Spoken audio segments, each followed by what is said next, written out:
I mean, we saw a lot, but wasn't really that enjoyable. So that's where I really started to take this mentality that, the accepting that the world is big. There might be a lot of things that we want to see, and we're just not going to see it all. And so once we accept that a little bit, then we can really focus on what would be meaningful for me. What are some of these trips like, whether it's family connections that you have or places that you've always wanted to go based on a book or a movie? Maybe making a list of those. And that way you can plan on like one of those per trip instead of trying to fit a bunch of things in.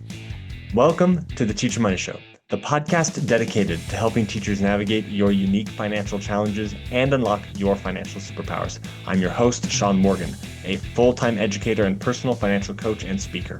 And I'm here to help every teacher, whether you are a seasoned teacher looking for fresh insights or a new educator navigating your first paycheck, to have a richer wallet, classroom, and life.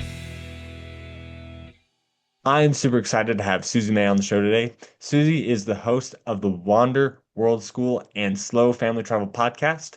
She is a health educator in a school-based health center, and we're going to talk all about how you can use the benefits of a flexible teacher schedule to slow travel and save some money. Suzy, welcome to the show. Thank you. Happy to be here. So, first of all, I've never heard of a health educator in a school-based health center before. Can you tell us a bit about that and some background on how you got into that, and then the how and the why you got to travel and world schooling? It's a big question. Absolutely. So I'm a nurse as well. That's my, I guess, first profession out of college. I worked as a nurse for many years. And then I went back to grad school for a master's in public health. And I fell in love with the world of adolescent public health and health education, educating young people on smart health behaviors. I realized can set them up for a lifetime of success. So for the last 10 years, I've been working as a health educator at the Denver Public Schools school-based health centers. So there are many large school districts that have these school-based health centers, and I do feel like it is growing in a lot of different states where students can receive healthcare at that school-based health center, often for low or no cost. And as a health educator, I supplement the mental health team, I supplement the provider team. Students come in with health questions, and I can help answer those. So the benefit of that is that I get to work in a place that's on a school schedule. We work very closely with the schools, very closely with all the we work very closely with the schools. So even though I'm not a school employee, I'm a health center employee, it is the benefit of having that school schedule, which means less pay. So I can relate to teachers where sometimes, the pay is not what we think we should be receiving. And I do want to say that, I love every teacher that I've ever interacted either through my job or through my kids' schools. And absolutely, they are worth their weight in gold in how they shape and help educate the future generation. So I wish that cost wasn't a consideration for traveling teachers, but I know that that is one thing we'll talk about today because it can be part of the dilemma for more travel. Even if the school schedule does allow for that, sometimes the cost piece comes into play. But we, about 3 years ago, adapted more of a Coast Fi plan where we have saved and invested enough that we decided we're going to take our foot off the brakes. We're going to start investing less. That means I can cut back on work. So I've been in an intermittent status where, because I had worked with this hospital for so long, my supervisor was willing to be more flexible with my schedule. We were able to live in Spain for a full school year, and then we realized we really liked it. So we've been doing half and half in Colorado and in Spain. And my kids are 6 and 8 now, but we first popped over there when they were like 3 and 5. So they've spent quite a bit of time in Spain. I've been able to work when we're back in the States, but otherwise, I can work on my own business and learn Spanish and travel more. And that's where I fall in love with slow travel. So I know we'll jump more into that as well. But by being in one location for longer has allowed me to really dive into what it's like to be in one location longer and what that can mean. And that's where I become a big advocate for slow travel. All right. So, slow travel then is staying somewhere longer. You're not jumping from place to place to place, hitting the highlights, getting out of there. It's staying in one spot and just experiencing that place, kind of like a native person there. Is that a fair definition for it? Absolutely. And the cool thing about definitions like this is that it's really whatever we decide to that it means. Some people might say, "Oh, I traveled so slow because I spent 2 nights in each location." And really, for me, it means spending a lot longer than just 2 nights. We know that travel can be exhausting, and that I really think, especially traveling as a family, it is so much more rewarding to be in one location longer, really dive into what is going on in that community, eat local, be able to cook more, see different activities that aren't just the top 5 things to do in that destination. I also think that people can look into more off the beaten track places. They can also look at unique accommodations like homestays, workaway, home exchange. Also, when you're in a location longer, you're going to figure out the public transit system better, so you can utilize that. Maybe walk more, and maybe learn like the stuff to do in a location that doesn't always pop up on, again, those top lists. And then because you're there longer, you can actually attend those things and plan for those events further out, those special festivals. We've been to so many unique things that take place in Sevilla that, again, I wouldn't have been going to if we were there only for like a week. So by being in one location longer, you can really explore the different opportunities in a location. And like you said, live like a local. So you just kind of breezed past this piece. I want to come back to this. You said unique stays, like homestays, workaways, and you just kind of like rattled them off. What are these things, and what are the benefits of using these? Absolutely. I want to talk about these in particular because this is one way to cut back on the accommodation costs, which is a huge part of travel. Accommodations, often flights or another version of transportation, and food and sometimes activities in there as well. And so if we can reduce the cost of accommodation, that can open up some more opportunities that maybe a traveler didn't even know was possible. These are things like homestays or home exchange. So we've used home exchange and people like us, and also trusted house sitters where we do pet and house sitting. Home exchange was great because we received the guest points by letting someone stay at our place while we were on vacation in a different country last year, well, during Semana Santa. And with those points, we were able to stay in northern Spain for a long weekend and along the coast for a long weekend. And so, as a way to exchange our accommodations instead of exchanging money. And so, if someone has a home or an apartment in their home base that they could swap or exchange, that is a great way to cut back on accommodations. And then I find you're staying in a real house with a real kitchen, and you can cook breakfast and dinner at home and eat out for lunch while you're out exploring, and that can cut the cost in other ways. Sometimes these homestays or homesits might include a car that you could utilize as well, so that can help in a great way. So we've really found these different ways to be very beneficial. Workaway is not one that we've done yet, but I've interviewed people on the podcast that have done workaways, and sometimes as a family, it's a little harder. So if you're traveling solo or as a couple, there might be more opportunities. But this family found 3 of them throughout the course of a year where they stayed for up to a month at one location. Accommodations was included. And it was about 4 hours of work on the farm or wherever they were staying a day. But they really got to see what it's like to live in and work in the Czech Republic. And sometimes those even include food. And so this might not be the whole thing you do on your vacation, but it might be one way to reduce the costs and just have more of a local experience. Well, that's fun. Just go work on a farm in exchange for where you're going to live for a little bit. That sounds like a lot of fun. Oh man. Yeah, so you mentioned that you're either house sitting or you are doing an exchange. Like if you let someone stay at your home, then that like builds up credit to be able to stay at somebody else's home. Yeah, that sounds great. And you're able to do that in other countries. People are part of this globally, internationally.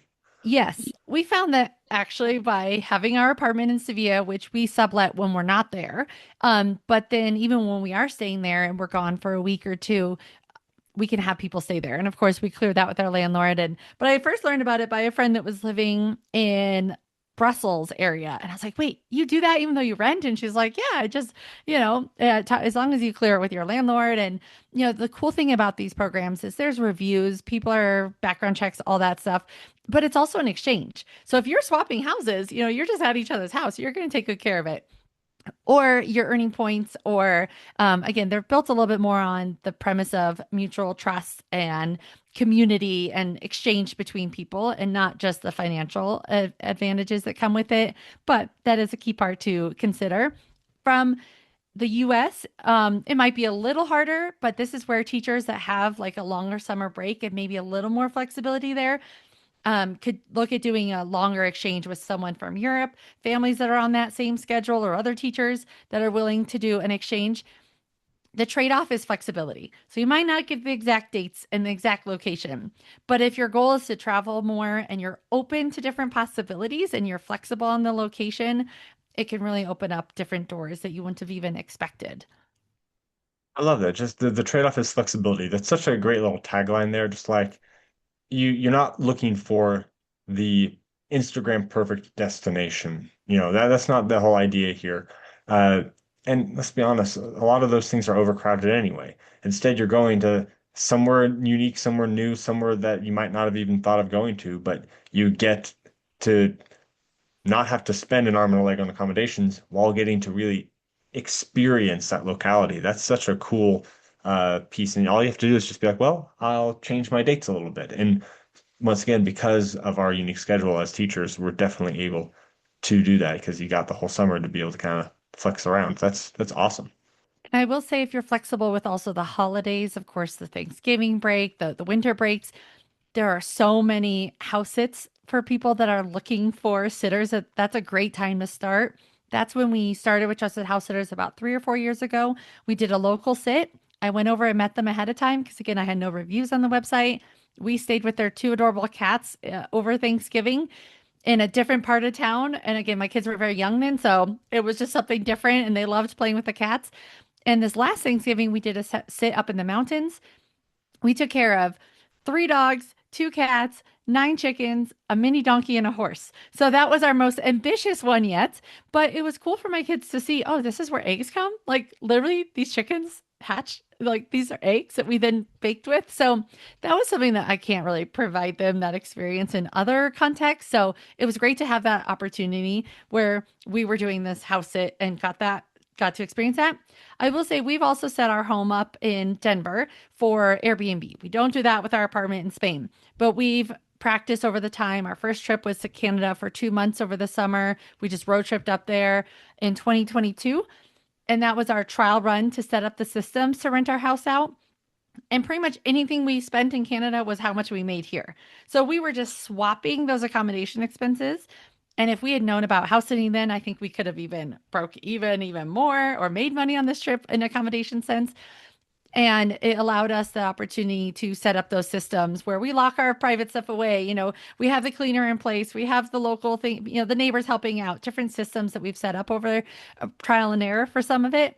And again, it's a trade-off. Not everyone wants to let someone stay in their house. I found that the benefits that it allows our family supersedes the potential, what can happen. And we've had some things happen, but we've worked through it to the point I'm like, anything can happen now. I'd just roll with it.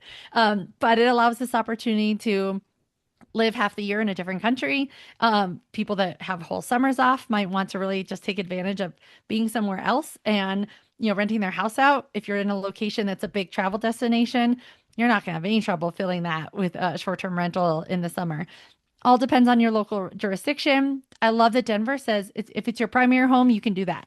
And so it means, hey, I'm going to take this risk on, but I get the benefit. And I think that is, it takes a little trial and error, but it's worth it as well. The worst case scenario we had, and this was really just bad timing, but we rented it out for like a week in the summer. We went to Minnesota to visit family. And in the course of 1 week, we realized we had a little bit of a sewer backup that now we've figured out like how to handle it better. And then out of the blue, hose burst in the backyard, and so like water leaked into the basement. And there was already some sewage down there. So basically, it meant we had to gut our basement and rebuild it. The benefit is that our homeowner's insurance covered it. We had the deductible. I filed some of that with Air Cover. They covered it. It was a little bit of stress, but we actually have a much nicer basement. So I wasn't happy when this was happening, but in hindsight, I was like, well, it did some renovations but before we were ready, but at least it was like covered. And then we did have one, this was actually through Furnish Finder, a longer term tenant. They got into a fight and he got angry and he punched a cabinet or two, and they don't even make that color anymore. So we did have to get cabinets and sand them down and like mash the paint and paint color and stuff like that. They paid for all the damages and like a little bit above. So it like, but so I'm not gonna lie, there is some risk involved. But I mean, again, for even honestly 2 days, you're not gonna have too many problems, I think. And again, it's like if we could not keep a home here if we wanted to travel as much as we do. And so it's just the trade-off. It's just kind of part of it, and maybe someday my priorities will change and I won't be up for that. But I don't know, actually. I'm like looking forward to actually being more of a nomad someday in the future. So, but it's something to consider. All right, so because I'm the podcast host and I was literally thinking about this today, I'm going to sidetrack a little bit here and ask, what are the steps you take to prepare your home for an Airbnb? Because my town, I live in a town that nobody wants to go to until football season hits, right? And then the prices people get for a weekend are insane because people all come back to their alma mater for the football game, right? So I'm like, I could totally go crash in my camper with my kids. They would love it, you know, for a weekend while someone stays in my home and pays me a lot of money to stay in my home. So I'm like, Absolutely. what are the steps I would take Mhm. together? So my question for Yes. you, and for anyone else who wants to know, what do you have like a checklist? What do you do to prepare your home for Airbnb? And first is just make sure that it's legal and you can get the license and maybe tackle that piece with your city and county. And then professional photos are huge. Invest in that from the get-go. Get your house clean, get it all like put all the clutter away and things like that. Get some professional photos. The cool thing is you'll use these over and over and over. So once you do it once, you're good. We also did a video when it was all clean and beautiful. We did a video walkthrough. So I have that as an unlisted YouTube video, but I can send people that video so they get this, more of a visual of what the house is.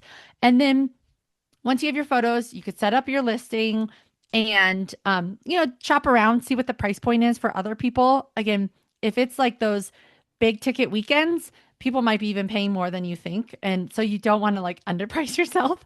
But what we do is know that it's going to take like 2 days of prep sometimes, because if it's been lived in, you're going to have to hide some stuff away. But we lock our closets up. So we did have to like one time set up the system to lock our closets up.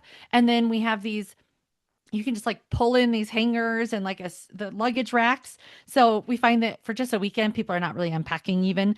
And then I just throw all my clothes from my dresser in the closet and lock that up.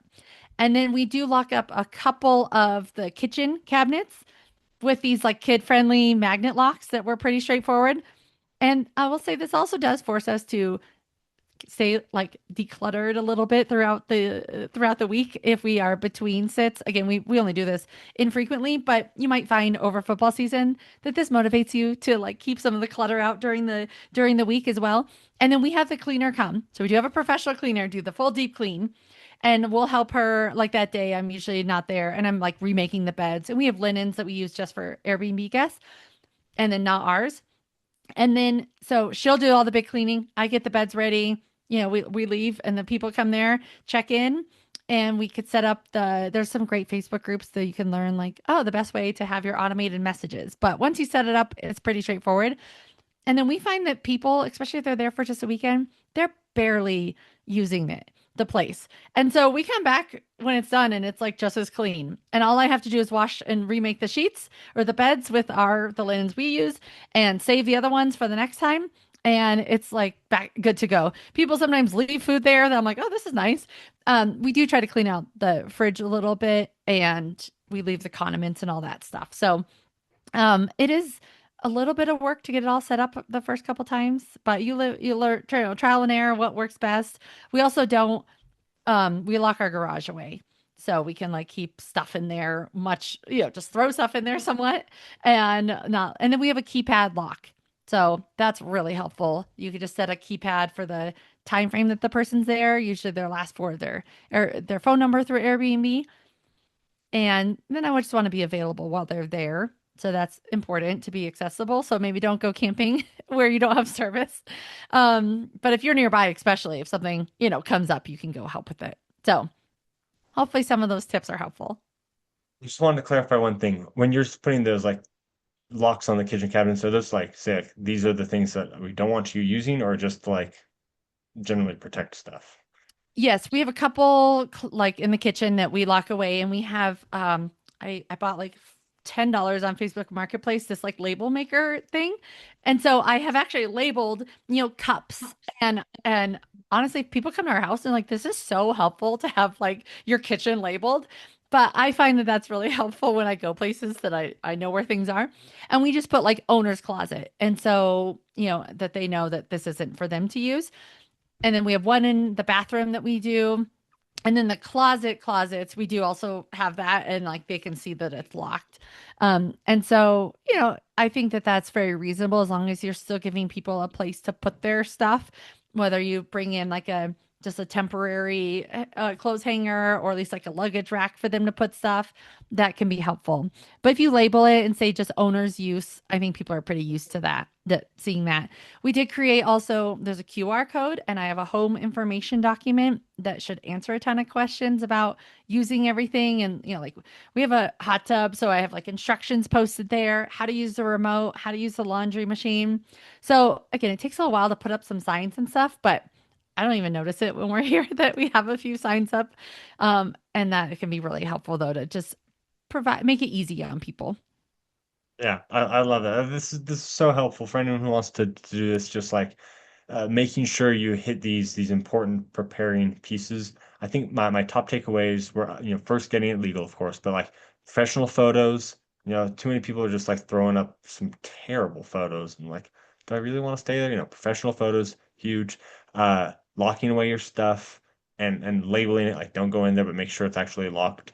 And then I think it's such a hack that you get to have your personal home cleaned every time somebody comes because they're not actually like messing it up for a weekend. So you just get to like have the Airbnb guest pay to clean your home. Mhm. That's Yes, that is one thing we awesome. really like about it. It's like getting this head to toe. And yeah, we sometimes do cleaning even between this, but it's like that extra, like deep clean. It's just so nice and easy. And like I said, especially for a weekend, people are just like crashing there. We're just pretty strict about like no parties.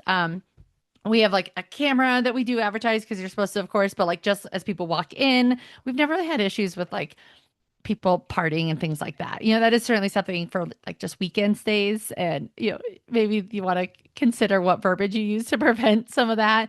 But it's pretty easy to prevent that with just the right education ahead of time and vetting the people a little bit. But yeah, they're coming in to go to the game. They're going to be out and about having a good time. So it's really not that big of a time or like a risk, I would say. You might want to just make sure you have the right insurance and things like that, and then and keep really good records because of course for like tax purposes. But we find almost anything that we rent out, we're already spending those expenses. And sometimes I'm like, oh, that would like be a nice upgrade, like we got a king bed partly because I was like, oh, might as well. And then we can write that off. So there are some ways that some of our household expenses can now be reduced because the Airbnb income helps offset that. That is great. I love all those things. So if you guys are listening to this, this is the opportunity that you're probably looking for to, offset your costs as long as you're not spending more than what you're bringing in when you're out during that weekend, which I'm sure that you can find some accommodation that's much cheaper if you just go somewhere else If you want to even nearby. elevate it a notch, we have done, because there are so many house sits over Thanksgiving and we just stay local. We've, like I said, done some house sits up in the mountains, like an hour away, and rent our house out while we're gone. So we're Yeah, getting a clean house, making a little bit of money for our travel fund while we get to stay somewhere else. The other way, while we've been at our house that my husband's been doing this fall that we've been back, is pet sitting on Rover. I mean, he works from home. He's like, this is so awesome having, we have one here at our house right now, this adorable dog here that we just get to like let out in the backyard, make 30 some dollars a day taking care of this cute dog. So he's like, oh, we should do more of this versus going somewhere to stay for free. But We've also done house sits like over the summer where we got to stay with family only like an hour, hour and a half away. We wouldn't have spent money on accommodations to stay there, but we stayed for a whole week, got to spend a lot of time with our family. That usually is just like one full day. So it can unlock doors if you have flexibility, such as summers or breaks, extended breaks, or remote work, can also be, of course, the ticket to doing some of these unique things. And I just wanted to point out something you just brought up as well, that this is a great opportunity to go visit those places nearby that you're not ever going to be like, oh, this is my destination place. But like if you're going to Airbnb it for a weekend, you can go, oh, there's that national park like an hour away that I'd like to go visit. Or there's, this town nearby that like I'm not going to plan my whole vacation around, but like I get to get money from the Airbnb and then I can go somewhere else as well. So you can kind of explore your local area doing this, which like you said, going up in the mountains nearby or whatnot. We've got some sand dunes nearby that would be like interesting to go to, but I'm always like, do I really want to go on vacation to the sand dunes? I'm like, if someone's gonna pay to take my house, I'm gonna head down to the sand dunes, right? So it's just like a great way to explore your local area as well. Absolutely. So we just spent a lot of time talking about housing, but of course we have the three big ones in, frugal living, your housing, transportation, and food. So when we are traveling, transportation, obviously, plane flights and things like that are huge, but just getting from place to place, you have to Uber everywhere when you're somewhere. That's like super expensive. Food, eating out is a huge expense when people are traveling. So how does slow travel or, any other kind of travel you want to bring into this help us keep those other costs of transportation and food down while we are traveling? Absolutely. With slow travel, you might be taking one round trip flight instead of just flying one location and then popping around Europe with flights that can get really expensive. You're going to one location. So, booking one or two round trip flights a year on points using credit card points and miles is very doable for even someone that's not an expert or doesn't want to deep dive on that. We've tried to book most of our flights with points. And so that can cut out that expense. And then when you are in one location for longer, you get to know the public transit system. You can walk more. Sometimes there's bike rentals and different cool things in Europe that are really fun ways to get around. We also find that going to lower cost of living countries can really reduce the cost of the food. Spain has pretty affordable groceries. And so we do a lot of groceries and cooking at home and just eat out like one meal a day that can reduce that as well. And then again, lower cost of living countries can be actually more fun to eat out because you're like, oh my gosh, it's so cheap actually. It's like the cost of one meal out at home I can eat all day. So that is fun ways to lower those additional costs. But if you have a kitchen and you're able to cook one or two meals a day, I find that it's so nice to, of course, have your breakfast stuff at home and then either come back for lunch or dinner. You're already going to be at home relaxing because you've had a full day out. That can really reduce the costs on that front as well. Yeah, fantastic. And I think you also mentioned earlier public transportation.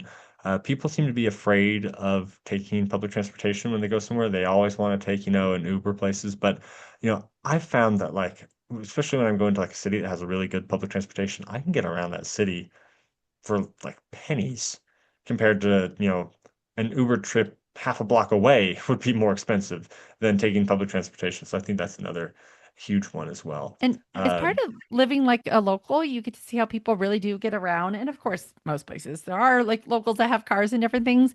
But I found that it's just one way to see like how people go about their daily life. And once you learn a public transit system, it can be really straightforward. And the tools nowadays have gotten so good. Google Maps is honestly, besides like, it's not going to be the exact next train time, but it has the correct routes. And once you get like a 1 month transit ticket that covers everything, we did that in Berlin this last summer. I think it was like $100 for our entire family for 1 month of transit on the Berlin public transit system, which is amazing. It goes everywhere. And it was so freeing in some ways to be able to get around the town, honestly, sometimes quicker than even hopping in an Uber or a car because traffic can slow down, but those public, underground metro can get you where you got to go. Absolutely. I love that. Okay, so we're talking about slow travel, spending an extended period of time somewhere. It sounds really great. What's the downside? What are people like overcoming? Why is it so difficult for people to do this? What's making it so that not everybody's slow traveling all the time? I think the big barrier for people coming from the United States is truly a lack of vacation time. If you only have one or two or maybe 3 weeks of vacation time a year and you are going to finally take that 1 week vacation, you might be tempted to fit as much in as possible. And I totally get that. I had that motivation to travel like pre kids as well. But when we had kids and we tried to do that, we went to Germany to visit family with a 14-month-old and we tried to fit a lot in. It was exhausting. We were all tired at the end. And I said, that wasn't, I mean, we saw a lot, but was it really that enjoyable? So that's where I've really started to take this mentality that, the accepting that the world is big, there might be a lot of things that we want to see, and we're just not going to see it all. And so once we accept that a little bit, then we can really focus on what would be meaningful for me. What are some of these trips like, whether it's family connections that you have or places that you've always wanted to go based on a book or a movie? Maybe making a list of those, and that way you can plan on like one of those per trip instead of trying to fit a bunch of things in. And this is where being a teacher is great. Again, you might have the flexibility for a little bit of a longer trip on those breaks. And so you might not be as concerned about the vacation, the PTO time, but this is where you almost just have to take that slow down mentality and say, I've earned a break. I deserve a break. And so coming back from a vacation where you feel you need a vacation from a vacation isn't always the greatest feeling. And so building in opportunities for rest, building in opportunities for you to connect with wherever you are instead of rushing through a location, being part of a location longer can be one way to feel like at the end of the trip, you've gotten more out of it than even if you had sped up and fit more places in. Yeah, my wife and I went on a trip to Fiji, which was absolutely wonderful. I And we only had a bet. week there, so we were doing, a lot in that week. And at the end, we're like, I really miss just sitting down and watching a show on TV and just, wow, this is it's just, there's so much to do in the week that you have. So we were, cramming it all in and just exhausting ourselves. And if we could have Hmm. stayed there longer, a month, 2 months, right, we could have just I'm like, well, you want to do that today? No, okay, let's do it tomorrow, right? And just spend a day living instead of constantly in that get it done mode, which I think is something that we're all kind of stuck in. And I've also found that, weather really plays a role in a lot of our vacations where if you have amazing weather and you're out and about, you're like, that was the greatest vacation. Or you go somewhere and it rains for half your trip, you're like, bummer. So with slow travel, you can look ahead at the weather and say, oh, I'm going to maximize my days out on these days. And the other ones, we're going to fit in these different activities. I find that if you're like, this 2 day window is when I'm going to do this big, awesome hike, that's when it, of course, is going to rain and you don't have flexibility and you feel like you maybe missed out. So it's one way to ultimately feel like you were able to accomplish more on your vacation by having fewer things that you have to get done in that period of time. Yeah, absolutely. Okay, I want to bring in the other thing you talked about, which is world schooling here real quick, just to get a little bit of a taste on this one. What is world schooling, first of all, and how would someone maybe incorporate this into their slow travel journey? Hmm. And I think teachers are prime for this because obviously education is what they do. Um, People take a world schooling approach in a lot of different ways, and there is no one right or wrong way to world school as a family. We all care about what our kids learn about, and I think world schooling is a way of taking a global mindset. So we do this in our home base by listening to like the Culture Kids podcast we love, books from diverse audiences, cultural festivals that we can partake in, different foods that we can try.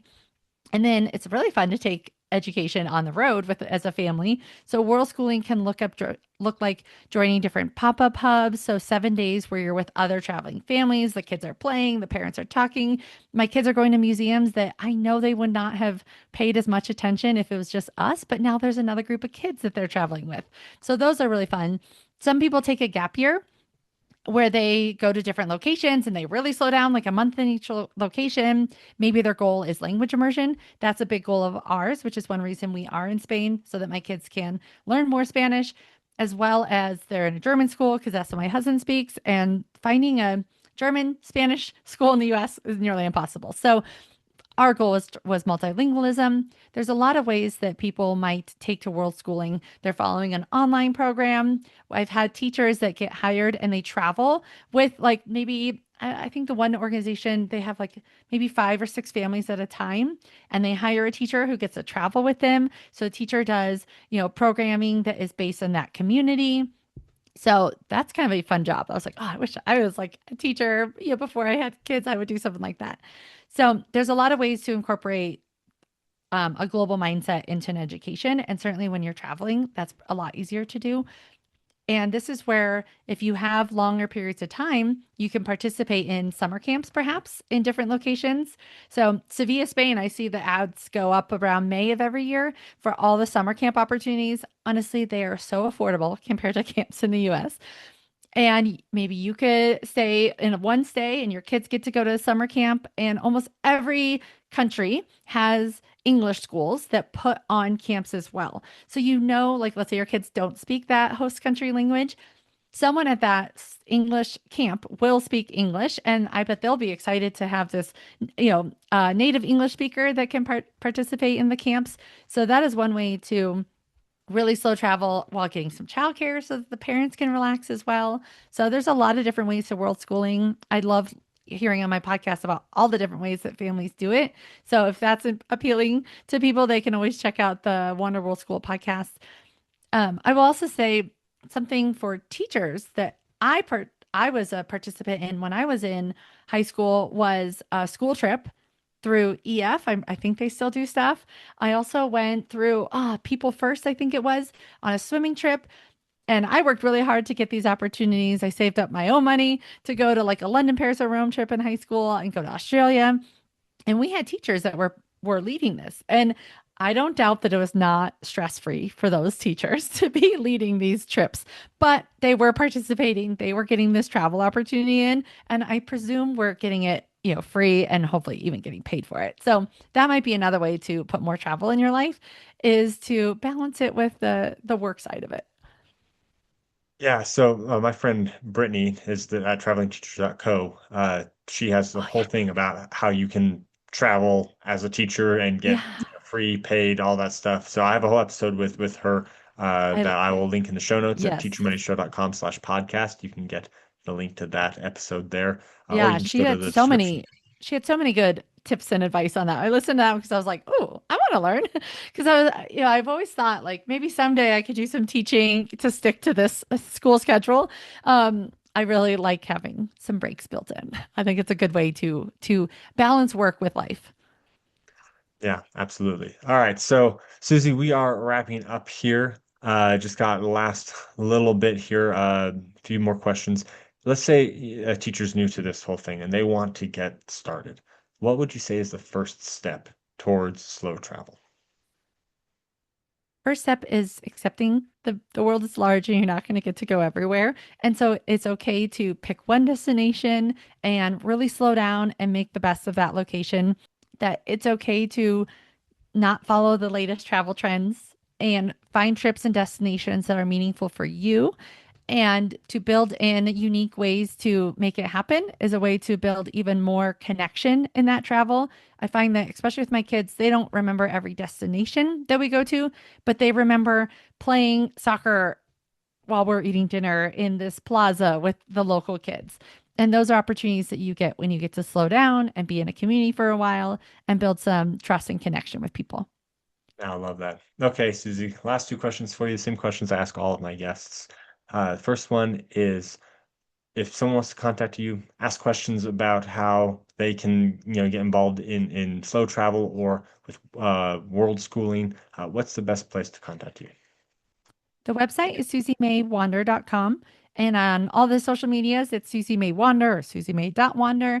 And then the Wander World School podcast will feature all those different stories from different families and world school opportunities if people want to learn more about putting more world schooling and travel into their life. I love it. All right.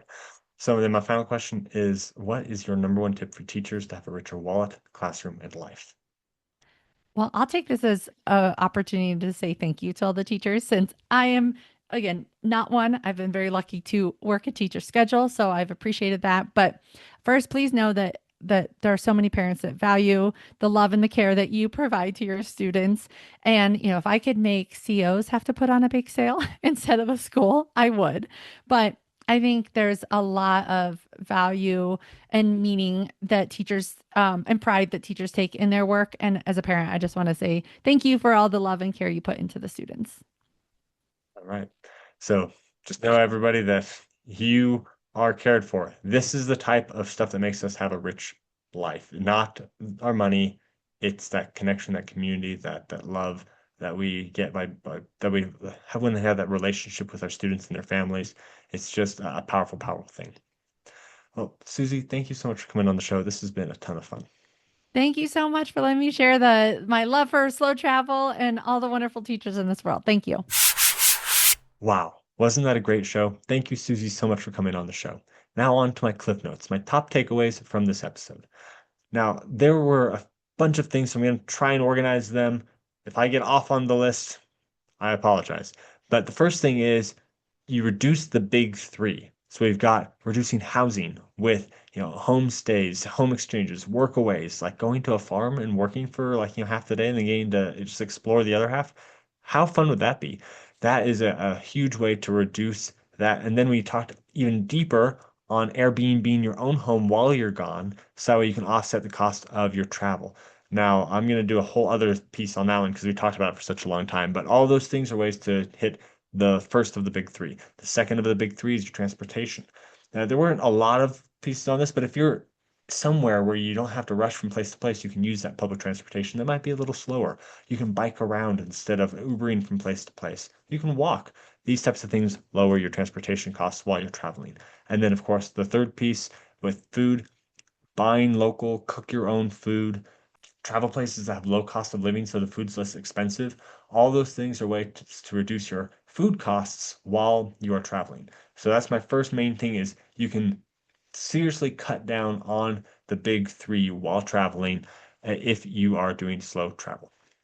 Uh, Number two, when you're slow traveling, you get to not just hit, the top best things like, oh, I'm going to San Antonio really soon. Like I'm in San Antonio, I've got to hit the Alamo, get in, get out, let's go, right?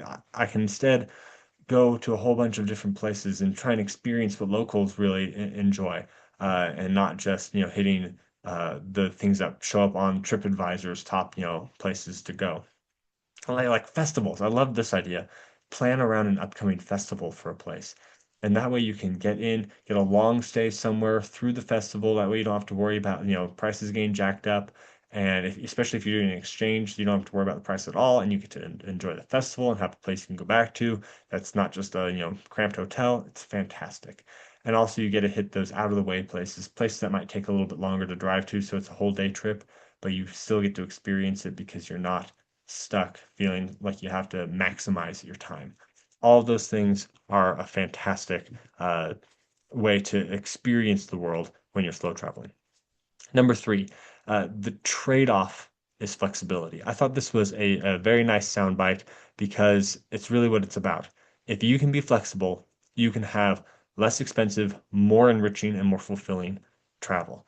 I love this piece. Just wanted to keep that soundbite in your ear. All right, number four, how to prepare your home for an Airbnb when you're gone. Love this. I'm just going to do some quick hits. Make sure it's legal. Get professional photos and a video. Take a couple of days to really prepare so it's nice and clean. Make sure you have locks in your closets and on your kitchen cabinets that you don't want them getting into, and on your garage. Then you can have a luggage rack and hangers out so that way they have access to that without getting into your closets. You can have a professional cleaner do a deep clean before they show up, and that way you get your house deep cleaned while you're gone. Fantastic. Paid for by Airbnb guest, not by you. And then, have linens just for the guest, have a keypad so that way they can get in without needing a key, and make sure you're available so they can get help as they need. So don't be, off the grid, but, that's easy to find places that are not off the grid these days. And then no parties because you don't want your house wrecked, and keep records of everything. Those are the things you need to do to keep your house or get your house ready for Airbnb. Okay, number five. If you would like to participate in world schooling, think in a global mindset.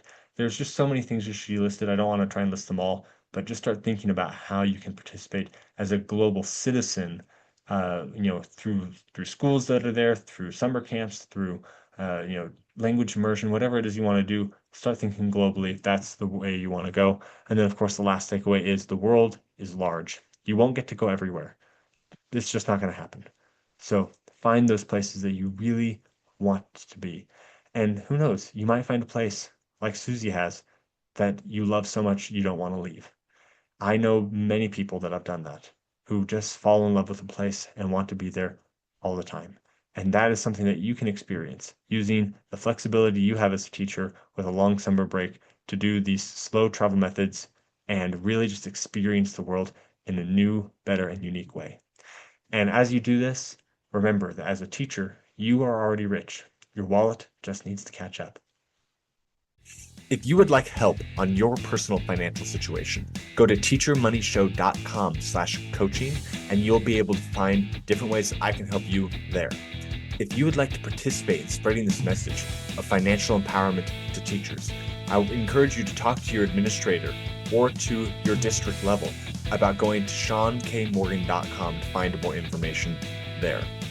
And regardless of which one of those you need, please like and subscribe so that way we can spread the reach of this more. Leave a 5-star rating and review. That's going to help more teachers find this. And then turn around and tell a teacher friend. I really appreciate it. The contents of this podcast are informational in nature and are not legal or tax advice. And neither I nor my guests are engaged in the provision of legal, tax, or any other advice.